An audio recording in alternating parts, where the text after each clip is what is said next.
নমস্কার বন্ধুরা, আজ আমি তৈরি করব ডিমের একটি দুর্দান্ত স্বাদের রেসিপি। দুপুরবেলা গরম ভাত হোক বা রুটি, যে কোনো কিছুর সাথে দারুণ লাগে এই রেসিপিটি খেতে। একবার বানিয়ে দেখবে আবার বানানোর অনুরোধ আসছে। তাহলে আর দেরি না করে চলো ঝটপট করে রেসিপি দেখে নিই। আজকের এই রেসিপিটি তৈরি করার জন্য প্রথমে এদিকে একটা বাটিতে আমি নিয়ে নিচ্ছি 6টি ডিম ফাটিয়ে।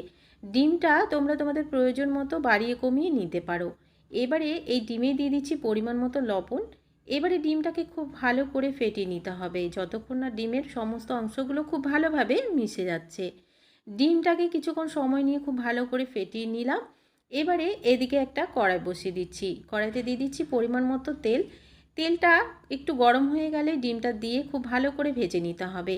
ডিমটাকে একটু বড় বড় টুকরো করে কেটে নামিয়ে নেব। এবারে আমি ডিমটাকে নামিয়ে নিচ্ছি। ওই কড়াইতে দিয়ে দিচ্ছি আরও 1-2 চামচ মতো সরিষার তেল। দিয়ে তেলটা একটু গরম হয়ে গেলে এখানে ছোট ছোট করে টুকরো করে কেটে রাখা আলু দিয়ে দিলাম পরিমাণ মতো লবণ আর হলুদের গুঁড়ো দিয়ে আলুটাকে খুব ভালো করে ভেজে নিলাম। ভেজে নামিয়ে নিয়ে ওই কড়াইতে আরও 1 চামচ মতো তেল দিয়ে এলাচ দারচিনি দিয়ে দিলাম একটা পেঁয়াজ কুচি। পেঁয়াজটাকে একটু ভেজে নিয়ে আদা রসুন কাঁচা লঙ্কা বাটা দিলাম, ধনে গুঁড়ো জিরা গুঁড়ো লঙ্কার গুঁড়ো আর দিয়ে দিলাম হলুদের গুঁড়ো। দিয়ে খুব ভালো করে নাড়াচাড়া দিয়ে মশলাটাকে কষিয়ে নিলাম।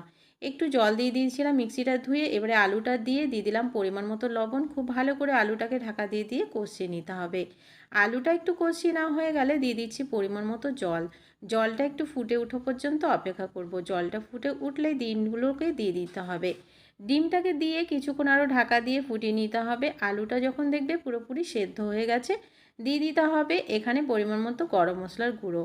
গরম মশলার গুঁড়োটা দিয়ে কিছুক্ষণ ঢাকা দিয়ে স্ট্যান্ডিং টাইমে রেখে দিলেই রেডি হয়ে যাবে আজকের এই রেসিপিটি। কেমন লাগলো বন্ধুরা অবশ্যই জানাবে কমেন্টস বক্সে। আর লাইক শেয়ার সাবস্ক্রাইব করে আমার চ্যানেলটির পাশে থাকার অনুরোধ রইল। আজকের মতন তাহলে এখানে শেষ করছি। দেখা হচ্ছে পরবর্তী রেসিপিতে। ততক্ষণ পর্যন্ত সবাই ভালো থাকবে, সুস্থ থাকবে।